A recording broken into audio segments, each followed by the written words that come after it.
So AEW versus NXT. This is a good week, not a great week for both shows. Last week was far superior in a lot of ways throughout the entire show for AEW. For this week, it wasn't as strong. NXT started this week with Rhea Ripley versus Dakota Kai in a singles match, and AEW started out with like basically a clusterfuck match with like the entire Dark Order versus the entirety of the Elite. I'm like, what? That is going balls in really hard off the bat. They really want that 1834 off the bat. Holy shit. The problem with NXT this week, and the starting off point, was that you started off with, a regular ass singles match. It wasn't like, a crazy ass over the top thing like with Mia Yim versus Candice LeRae with a whole bunch of build up. It's just these two girls fighting for normal contendership for Io Shirai's title, in which we all knew that Dakota Kai had to win through some chicanery because Rhea Ripley can't lose clean. Not now. Anyway, she's being built up, and Dakota Kai is being built up because she's probably going to take the title off of Io Shirai because she's not doing anything with the damn title anyway. So, rest of the show was blah. I believe one of the cooler spots was when El Fantasma was doing this promo, and he brought up the dead body, a quote unquote dead body of Fandango with his goons over there. He was saying this is what's going to happen if you get in my way. The typical, drug lord, kingpin kind of shit. That was kind of cool. And Damian Priest had a confrontation with Bronson Reed. Bronson Reed didn't back down from anything, so that's going to happen next week. I want to see a match between them because Damian Priest has been talking a lot of shit about Bronson Reed, and in that match there should be a lot of shit talking, so that should be pretty good. I think we had a random ass match between like Tegan Knox and some other chick there, and they both beat Shotzi Blackheart. But why is that match on the show in the first place? It's another regular ass singles women match with like nothing into it, nothing for anything, just regular ass match. What were they doing putting those women on the show there? Do they do not care about the ratings? The match wasn't that long, thank goodness. And AEW, what did they have on the show really? Oh yeah, I remember I was watching AEW, and 95% of the show, I skipped the entire thing.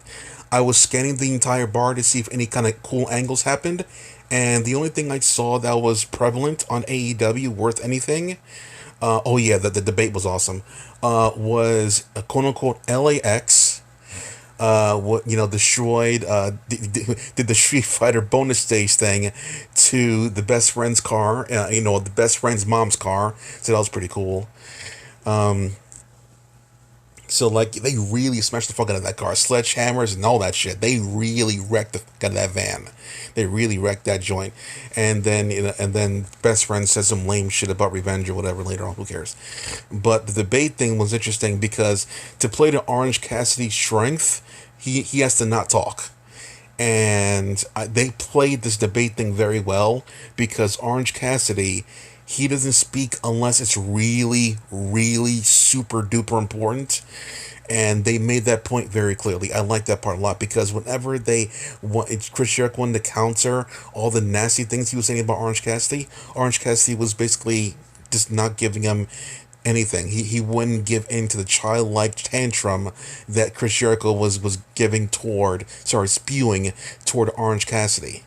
And the cool thing I knew was going to happen as soon as Bishop said like some lame thing, the exact same lame bullshit he did 20 plus years ago when he assumed that Mick Foley wouldn't be a draw, so just spoil the fucking shit on commentary. Yes, Eric Bishop was the one many years ago who turned the tide against his own company by assuming Mick Foley wouldn't be a draw. Just like tonight, Eric Bischoff just scoffed at Orange Cassidy not being intelligent enough to talk about this subject. And then when he did, he was shocked. Once again, Eric Bischoff put his foot in his mouth. So Orange Cassidy talks about, like the problem with, quote unquote, the tides and, it overflowing in the overflowing parts of the world and things like that there. And he just said it very eloquently, more than I could ever do, even though I saw it 3 times. I could not do it nearly as well as he could.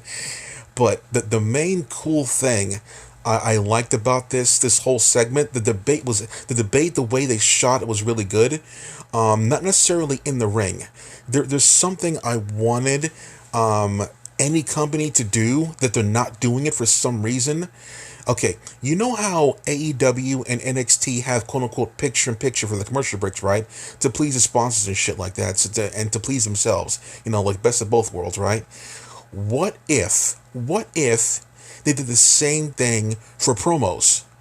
What if, let's just say, for example, like this week, for example, what if when Drew McIntyre was on Raw talking about Randy Orton, yada, yada, yada, what if they had a backstage shot of Randy Orton looking at the monitor, not actually seeing, double Drew McIntyre, just looking at Drew McIntyre talk, and you only see Randy Orton's face?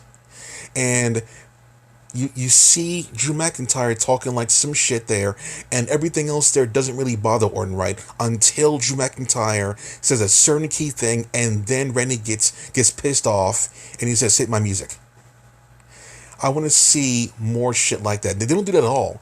I want to see some backstage shot of like the person they're talking about getting more and more angry as it goes on, because I loved the way it looked when Orange Cassidy was talking and like regular, and you can see Jericho's response in real time without any cutaways to Orange Cassidy saying like, "Oh, you set this whole thing up as a setup to make to a guy who can't speak in a debate." You're like, okay, and then he was talking about the accolades of Chris Jericho. Was like, yeah, I am the best, I am the best, and you can see the look in Jericho's face the entire time of him like, basically, pushing up the coolness of Chris Jericho, and then you see the arrogance of Chris Jericho widening and get bigger and bigger, and in real time, instead of like cutting away at random times, you can see it in real time, which is really, really cool.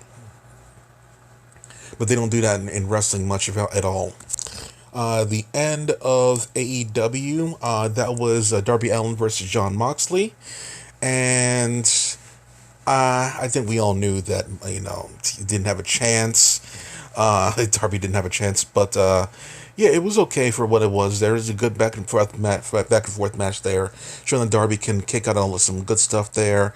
Random WWE like shenanigans with interference and whatnot there. So, yep.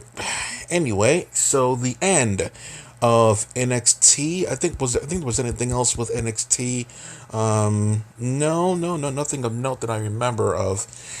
So the end of NXT, here we go. With this whole Pat McAfee and Adam Cole Bay thing, I thought it was, hopefully you'll thought it was a shoot, because Pat McAfee looks like an asshole who would actually say that kind of shit to someone, because he feels he's protected. And then when they put it on NXT last week, there's obviously work, and then this week, right? So I definitely got to give the edge to NXT this week when it comes to how they ended the show. Definitely better. Yes, AEW had a very, traditional, quote unquote, pinfall finish. Was it a pinfall or submission? Anyway, it was a clean win, if you will, quote unquote clean win, because MJF and his goon Wardlow interfered. But it was a traditional win with no shenanigans, no cliffhanger point for next week. There, it was a good ending. But this week NXT gets the nod because they had a cliffhanger ending, in a really cool, interesting way they ended it as well. And Pat McAfee, the way they set it up was actually pretty cool. Pat McAfee was starting commentary for the women's match, between two essentially mid-carders in the female division, Tegan Knox and somebody else there, and Pat McAfee was on the commentary for some reason. And then Undisputed Era comes out there, and they have a tag match against Imperium. And of course, McAfee's going to be there because they got to do the whole thing with Adam Cole himself there. But I love the way Adam Cole got super pissed, and it was the actual legit reason why Adam Cole was over there. If I was looking for, like, when I was rewinding it or whatever, I was looking for a valid reason why Adam Cole went over, and he wanted to get in Pat McAfee's face, and there was a legit reason. The reason why he did that was because Pat McAfee was talking mad shit, and it was really, really close to Adam Cole. Pat McAfee didn't care about him telling snide little jokes about Adam Cole right next to him. And Adam Cole got pissed about that shit there and told Pat McAfee to his face, although we buried the hatchet. And Pat McAfee, like any troll, any fucking troll online, would say the exact same thing Pat McAfee did. I didn't say anything wrong. I didn't say anything. It's all in your head, man. I didn't say anything wrong. I just said you're a stupid, idiot, little son of a bitch. I didn't say anything wrong. That's Pat McAfee right there. I just said I just said that your wife is a whore and your baby smells like doo-doo, but I didn't say anything wrong. I didn't say anything wrong. What are you talking about? It's all in your head, man. That's a compliment from me, man. What are you talking about? I didn't do anything wrong. Your mother smells like goat's milk, and your car drives like a bad roller coaster. But it's not, dude. I'm not saying anything wrong. Dude, your house looks horrendous, your shoes are disgusting, and you're looking at me like you want to kill me, but I didn't do anything wrong. What are you talking about? That's Pat McAfee right there. And then they escorted Pat McAfee away from the table, and Pat McAfee finally decided to say because we all knew that Pat McAfee was doing this kind of shit on purpose, and then Pat McAfee said it right there. You're always going to be a short little yada yada yada for the rest of your life, right? And then he took a cheap shot at Adam Cole, and Triple H got pissed. I was like, oh my fucking god. He literally shoved Pat McAfee so fucking hard. I was like, oh my, he shoved him fucking hard. And Pat McAfee's a big boy. He didn't fucking go down like that. I think they're about the same size as Triple H. So so Pat McAfee was basically dancing away and shit. That like he's the fucking king of the WWE. And I was like, I don't know where this shit's going, because Pat's not a wrestler and Adam Cole is. How is this going to continue? I'm interested, of course, but holy shit. It's a weird place when you get like an announcer guy and a wrestler guy in a feud. What's going to happen here? That was really good stuff there. So overall, both shows were very lacking this week overall when it comes to content and when it comes to booking of the matches. Big Swole had like a squash match for some reason or whatever. Nothing really strong with the shows. When you're starting out by having the entire Dark Order's entire group and the Elite's entire group there, what's going to be for the rest of the show? So both shows were lacking this week there, but interesting stuff nonetheless. So which show did you enjoy more? Let me know in the comments below. That's it for now. Clack off.